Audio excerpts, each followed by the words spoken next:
Ay, ginpatay ko kagina nga akon nga video kay pamatiyag ko daw naglayo sa akon nga topic ang akon ginhambal mga tulog-tulog na. Okay, amo ni siya amo ni siya ang ice bucket. Ice bucket.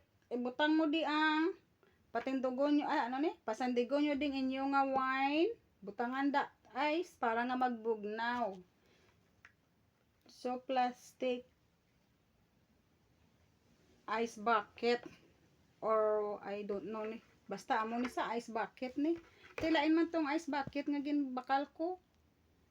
Ay, buhay. So, ato ya, buot ko ya silingon sa to, ice bucket nga ginbakal ko is butangan sang crush ice. Tiinin naman yung ice bucket is butangan sang wine kag sang crush ice man. O, bahala ka mo da. That's why nga, ang message ko dira sa inyo, may ara ko da duha ka morning towel, good morning towel. Kay diri ini siya gamiton sa aton nga ice bucket. So tungod duha sila, so duha man sila nga aton nga gamiton. Okay, ang next nga maabot diri is na order naman.